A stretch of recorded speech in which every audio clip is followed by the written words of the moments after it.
G'day viewers, welcome to another super cool repair video from the Goat Shed down under here in Newcastle, New South Wales, Australia. So today is Tuesday, February 28th, 2023. It's 22 degrees Celsius outside, which is roughly 71.5 degrees Fahrenheit. Slightly overcast day today with a little bit of cloud cover. And officially the last day of summer. So tomorrow commences autumn. Or, if you were in the USA, you would say fall. So there you go. Now today we have a Bally Fireball here. This machine has been sent to us by the same owner that had the Abracadabra we just recently did a video on. Now, Fireball was made in October 76, and they made around 10,000 of them. They're not quite accurate as Gottlieb with the amount made, but that's roughly how many they made. Now, as always, we've had this game pulled apart. Haven't even turned it on, and we've gone over the back box and had a little look and see what we could find. Now, all the score reel mechs will come out and get serviced, and the stepper units along with that. So what we're hoping to do with this one is we've not done a Bally stepper unit before. We will start here with Fireball. Now let's just have a little look in the back.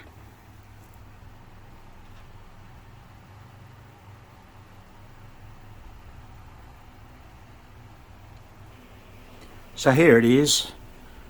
It's fairly clean in the back. You'll notice it's quite clean actually. We understand that the owner of this had done some work on it, so possibly cleaning it was part of that. We put a picture up on our Facebook page yesterday and someone pointed out, which I hadn't actually noticed, it's got a Gottlieb type bell in it. I can't recall whether Bally used a similar one or it was slightly different, but there it is. Okay, so the step units in the back here, we have the coin unit, which is just there. We then have the match unit, or the 0 to 9 unit, which we've got removed from the mech at the moment, the back box mech at the moment. And we have the replay unit, and over here in the corner we have the player unit. The relays are here, so we'll have scoring relays and 2 reset relays. So reset, reset, score, score, and score.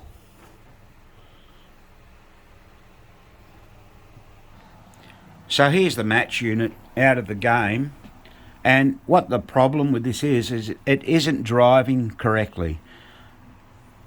Possibly under power it may have, but the tooth isn't driving the escapement wheel well. So we're going to try and discover what the problem is here. But the main reason we removed it was we want to clean it in the ultrasonic cleaner. So here's Spanky and Skanky. You don't see Skanky very often. Having a little look. Let's just take a look at this step unit.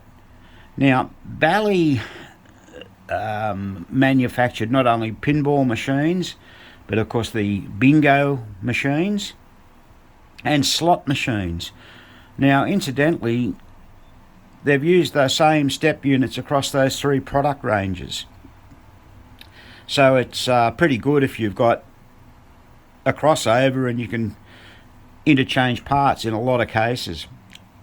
There may be some exceptions I can't think of offhand, but quite possibly not. So here we go. Now we try and operate this.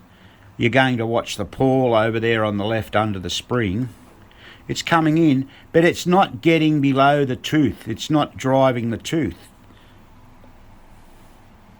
Can you see that? It's just not, I'll pull that out the road. See, the pawl itself is sitting on the tooth, and you'll make it do that by pushing it in like that, and then it'll drive. So there's something wrong. I'm not sure what's wrong, but we're going to find out. Could it be that it's certainly not getting enough stroke in the drive? Now, could it be the incorrect plunger in there? You wouldn't think so. Could it be these have the coil stop which are pressed on? Could the coil stop have broken off and gotten skew whiff in there? Well, there could be a couple of reasons for this. You can clearly see we've had a little mini fire here, so this coil's burned out at some stage. Could it be this coil is swelled up in the centre? We don't know. But let's pull this step unit apart for cleaning and lubricating, and we'll see if we can discover what's wrong with it. So what I like to do first is remove the springs. Now this is pretty easy. I'm going to put those in a metal container that I've got here.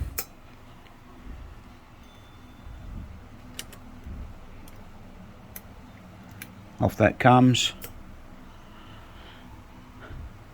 Now I'll pull the escapement wheel out, that'll just come straight out. That retaining clip on the front there's to hold the torsion spring on, which of course this is a one-way stepper, so there's no torsion spring. And there's the back of it, so that'll go in the ultrasonic cleaner and be cleaned up. Now we've got a couple of clips here we've got to remove. That's not sticking at all, but it's not too bad. And let's have a look at the pawl. It's not too bad either, but it's going to come out and get cleaned. So what I think we'll do now is we'll take this coil stop off. I cheated, I loosened the screws a bit before we got started. Sometimes they get tight. And I don't want to be wasting your time, people, watching us unscrew screws.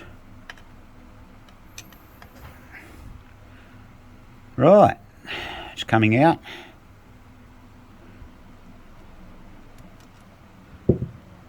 There it is. Let's take there's the coil stop. Let's take that coil off. Now, this particular Bally plunger is one of the ones with the sleeve on it. Now those sleeves, that might have expanded a bit. I don't know. We actually do have some new sleeves here somewhere. And it has the famous metal coil sleeve itself. So we'll take that out. Now that just leaves us with a few parts with the clips on them, so we've got to get those little clips off. So let's get busy and do that. All right, what we've done now, we managed to get these parts off, and we've cleaned everything up in the ultrasonic cleaner, and now we're reassembling the step unit. Now what I forgot to mention before was that on this particular one with the bell clapper, there is a spring. There it is there.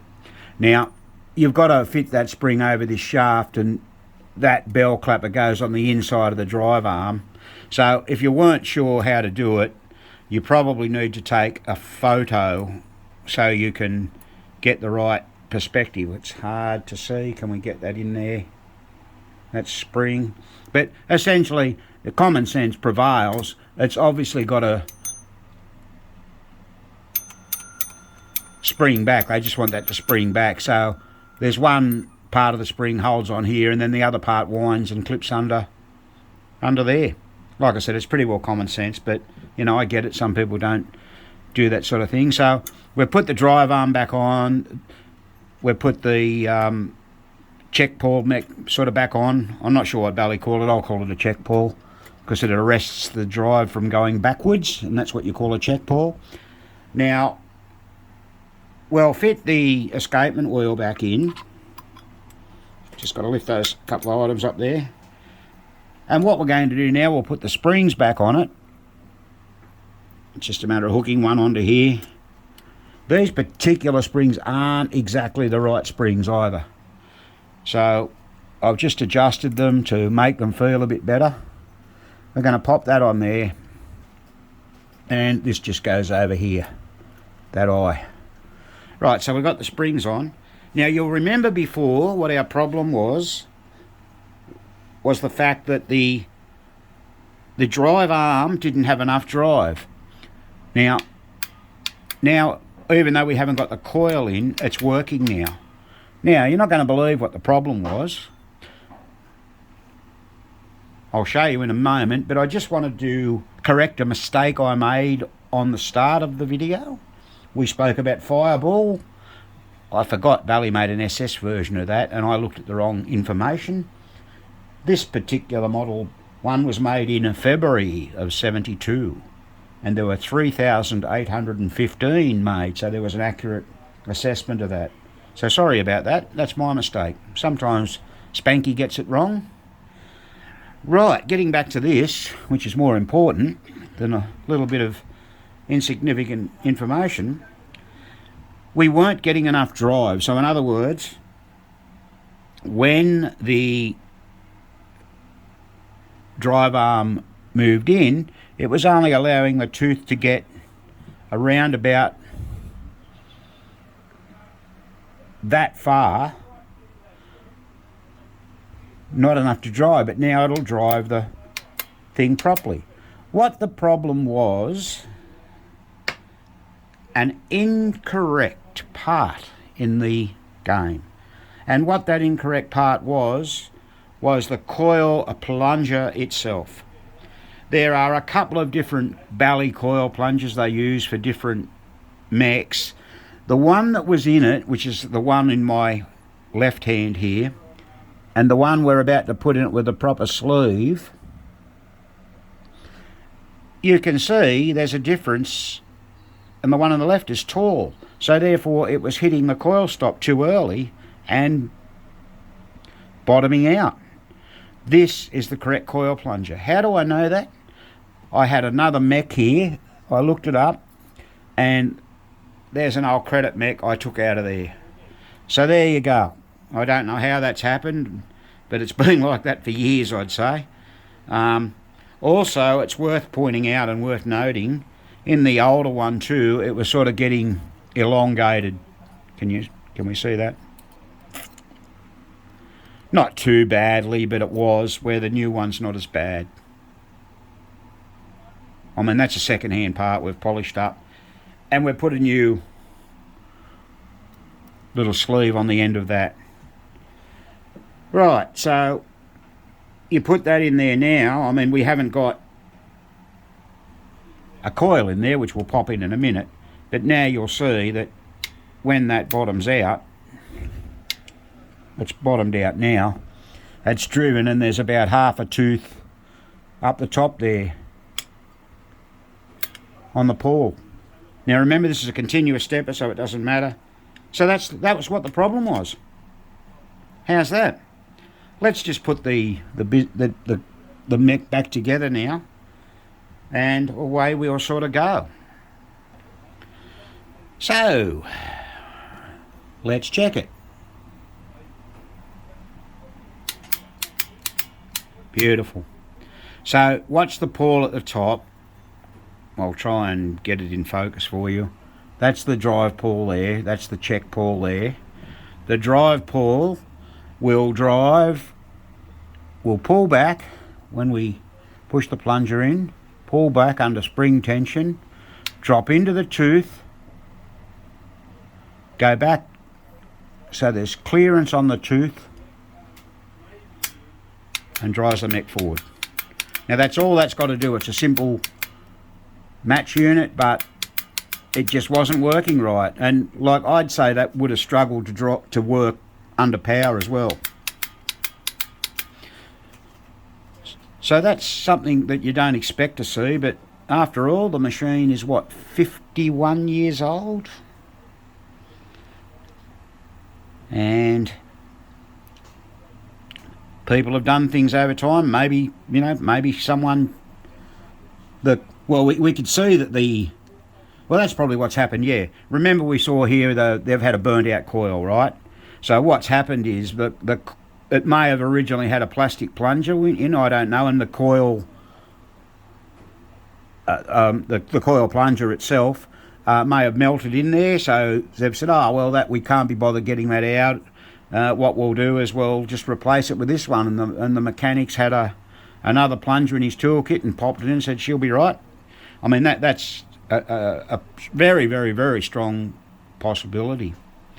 So that's a Bally match unit, or 0 to 9 unit, as we often do call them, with a bell clapper, and I guess if we hit it hard enough,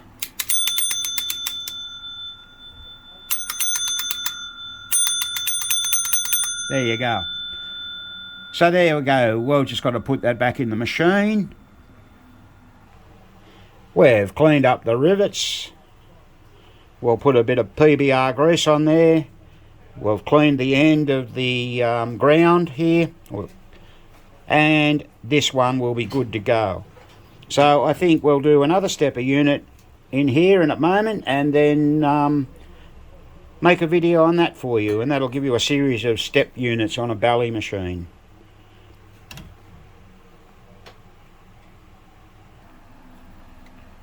So once again, thanks for watching our video, and please remember to subscribe to our channel and give us the big thumbs up.